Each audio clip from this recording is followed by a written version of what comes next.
오늘의 주요 뉴스입니다. 전남 지역의 백신 접종률이 80% 수준에 도달했습니다. 하지만 추석부터 개천절까지 연휴가 이어지면서 확진자도 함께 잇따르고 있어 주의가 필요합니다. 전라남도가 현행 사회적 거리두기 3단계를 오는 17일까지 2주 연장합니다. 이번 거리두기 연장 기간 동안 사적 모임은 기존과 같이 접종 완료자 포함 최대 8명까지 가능합니다. 여수시가 주 52시간 근무제에 맞춰 새로운 시내버스 노선 도입을 위한 준비 절차를 밟고 있습니다. 현재까지의 진행 상황과 앞으로의 과제를 알아봤습니다. 하강 레포츠 시설이 멈추는가 하면 스쿠버 다이빙 체험객이 실종됐다가 구조되는 등 레저 활동 후 사고로 이어지는 사례가 속출하고 있습니다. 지난 주말 발생한 사건 사고 정리했습니다.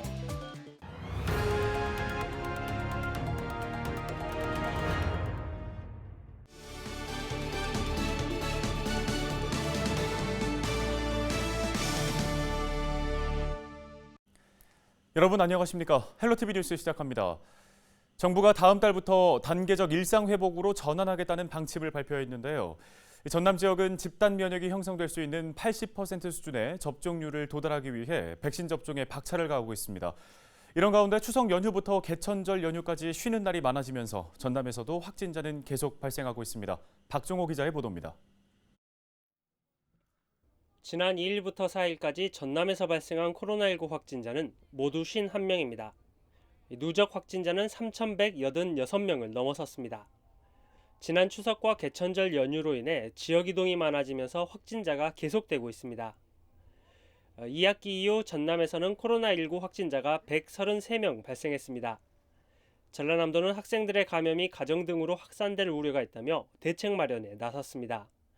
또 외국인 확진 사례가 계속되면서 일부 사업장에 대한 코로나19 검사 행정명령도 지속한 상황입니다.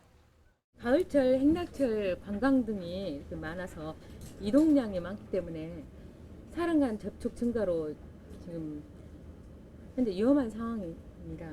전국적으로 주간 발생률이 최고치를 기록하고 있고 또 전반적으로 유행이 확산되고 있는 상황입니다. 그래서 지금 취약시설이라든가 요양원이라든가 그런 데는 지금 집단 감염이 발생되고 있기 때문에 위험한 상황이다 말씀드리겠습니다. 최근 전남 지역 코로나19 예방 백신 1차 접종률은 80%를 기록했습니다.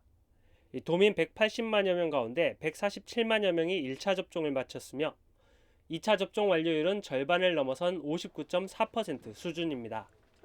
이달부터 고연령층과 특수업종에 대한 추가 접종이 추진되고 학생과 임산부 등을 대상으로 한 접종도 진행됩니다. 전라남도는 오는 20일이면 1차 백신 접종률 90%, 2차는 70%를 기록할 것으로 전망했습니다. 접종 완료 6개월이 지난 60세 이상 고령층과 고위험군 추가 접종이 지금 시작이 됩니다. 가장 먼저 실시한 75세 이상 어르신하고 노인시설 거주 종사자, 또 온라인으로 접종 예약이 어려운 경우에는 읍면동 주민센터를 방문해서 대리 예약도 가능하게끔 절차를 마련하고 있고, 정부는 다음 달 말쯤 단계적 일상 회복이 가능할 것으로 전망하고 새로운 거리두기 정책을 모색하고 있는 상황. 코로나19로 변해버린 일상이 다시 돌아갈 수 있을지 기대감이 높아지고 있습니다. 헬로티비 뉴스 박종호입니다. 전라남도가 현행 사회적 거리두기 3단계를 오는 17일까지 2주 연장합니다. 이번 거리두기 연장 기간 동안 사적 모임은 기존과 같이 접종 완료자 포함 최대 8명까지 가능합니다. 단 미접종자는 4명까지만 허용됩니다. 동거 가족과 돌봄 인력, 임종을 지키는 경우 인원 산정에서 제외합니다.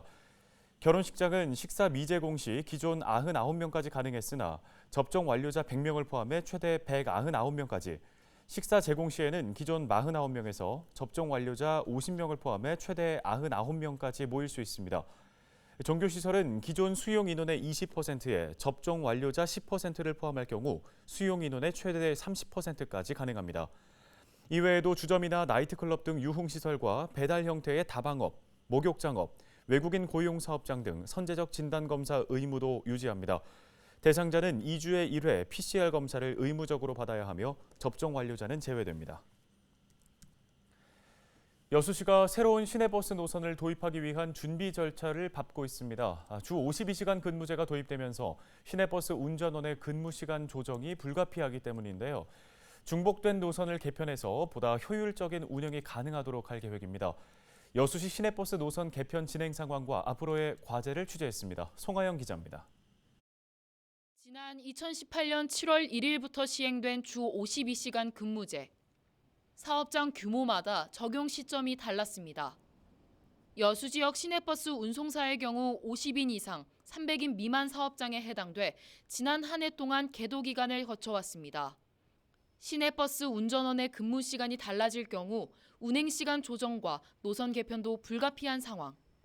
여수시는 일부 시내버스의 첫 차와 막차 운행 시간을 조정하고 중복 노선을 통합하는 방법을 더해 새로운 시내버스 편성을 계획하고 있습니다.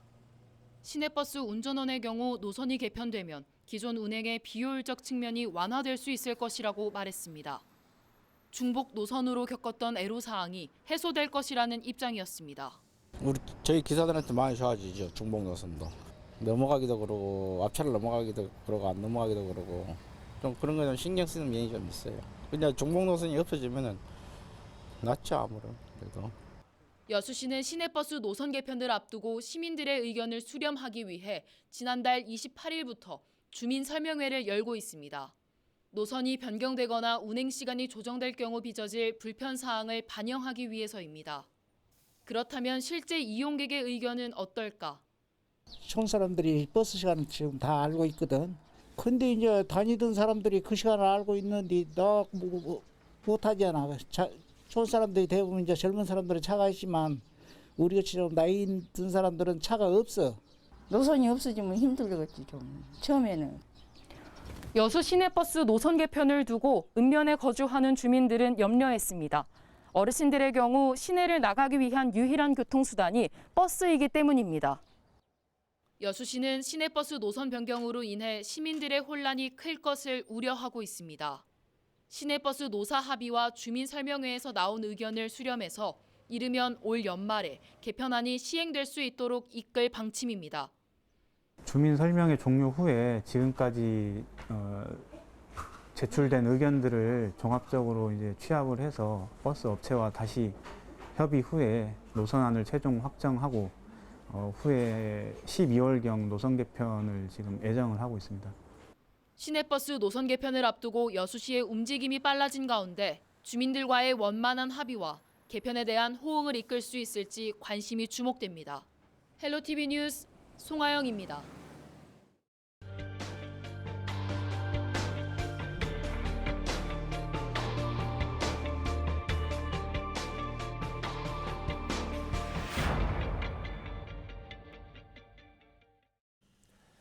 지난 주말 전남에서는 레저 활동을 즐기다가 사고로 이어지는 사례가 속출했습니다. 하강 레포츠 시설이 멈추는가 하면 스쿠버 다이빙 체험객이 실종됐다가 구조되기도 했습니다. 주말에 발생한 사건 사고 고정민 기자가 정리했습니다. 30대 남성 한 명이 쇠기둥에 매달려 있습니다. 소방대원이 기둥을 타고 올라가 구조에 나섭니다.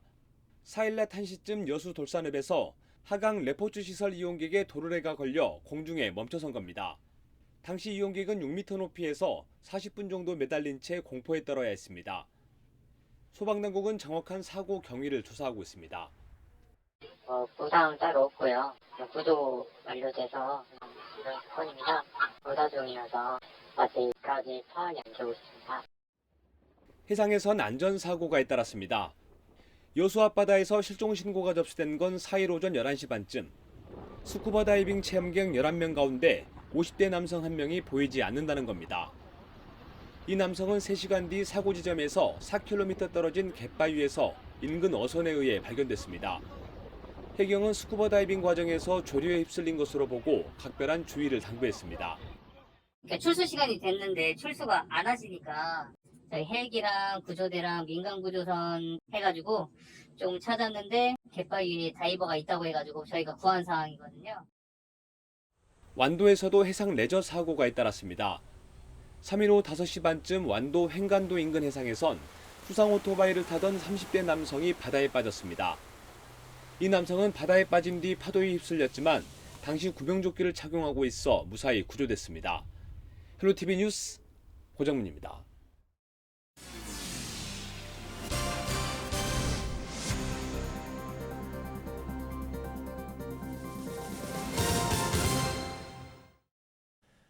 전라남도가 내년 2월 말까지를 고병원성 조류 인플루엔자 AI 특별 방역 대책 기간으로 정하고 강화된 방역 관리에 들어갑니다. 이 기간 도를 포함한 시, 군, 유관기관에 상황실 29곳을 설치하고 24시간 방역 태세 유지 등 유입 차단에 총력을 다한다는 방침입니다. 특히 농장별 전담 공무원을 지정해 가금 농장주의 방역시설 운영, 농장 방역수칙 준수 상황을 주기적으로 확인할 계획입니다. 한편 전남 지역의 고병원성 AI 방역 대상은 오리 214호, 434만 마리와 닭 355호, 2,382만 마리입니다. AI는 지난해 말부터 올해 초 겨울철까지 9개 시군에서 21건이 발생해 381만 마리가 살처분됐습니다. 사회적 거리두기 3단계가 2주 연장되면서 목포시가 해상 WSO 운영 일정을 연기하기로 했습니다. 목포 해상 WSO는 잠정적으로 오는 17일 이후에 운영이 시작되고 6일과 7일 저녁 8시에 시연회와 목포 박람회 개막일에 맞춰 첫 선을 보일 예정입니다. 다만 두 공연 모두 불꽃쇼는 생략됩니다. 코로나19의 여파로 건강검진 수검률이 감소한 가운데 특히 20, 30대 청년들의 감소세가 큰 것으로 파악됐습니다.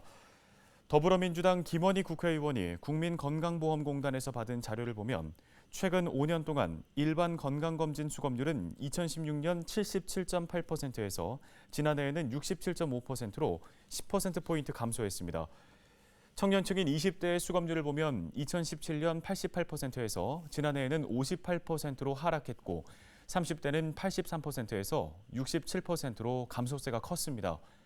김 의원은 코로나19 상황에서도 정부가 안심하고 건강검진을 받을 수 있는 환경을 조성해야 한다고 강조했습니다. 고흥군이 어르신들을 대상으로 인플루엔자 예방접종 온라인 사전 예약을 받습니다. 사전 예약은 온라인 사전 예약 누리집이나 콜센터, 읍면보건지소에서 할 수 있고 예약 일정은 75세 이상은 10월 5일, 70세에서 74세는 12일, 65세에서 69세는 14일입니다. 접종은 12일부터 시작되며 대리 예약이나 접종 당일 방문 등록도 가능합니다. 전남 지역 의료기관에서 10건 중 3건이 부적절한 진료비 청구로 인정돼 환불된 것으로 파악됐습니다. 건강보험 심사평가원의 자료를 보면 지난 2017년부터 지난 6월까지 5년 동안 환자가 의료기관을 상대로 청구한 부적절 진료비 환불 신청은 11만 5,200여 건으로 이 중에 25%인 2만 8,700여 건이 환불 인정됐습니다. 환불 금액은 87억 원이며 한 건당 평균 30만 2,500원 선이었습니다. 전남은 같은 기간 2,009건으로 이 중에 33%인 666건이 환불됐으며 1억 3,078만 8천 원입니다. 한 건당 평균 19만 6,300원 선입니다.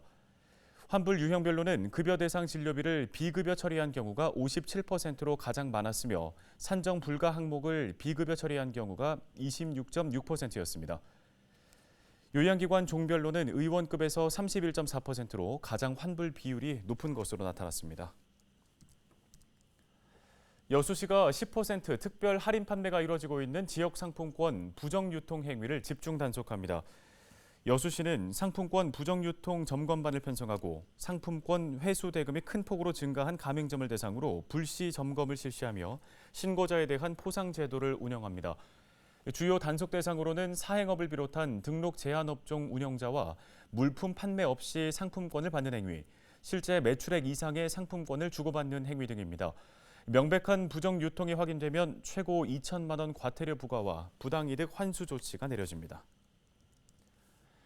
광양시가 미분양 관리 대상 지역에서 7개월 만에 제외됐습니다.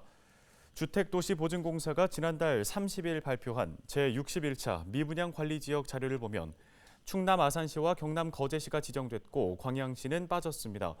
미분양 관리 지역에서는 주택을 공급할 목적으로 사업 부지를 매입할 때 분양보증 예비심사를 받아야 하고 이미 사업자가 토지를 매입한 경우에도 분양보증을 신청할 경우 사전 심사를 받아야 합니다.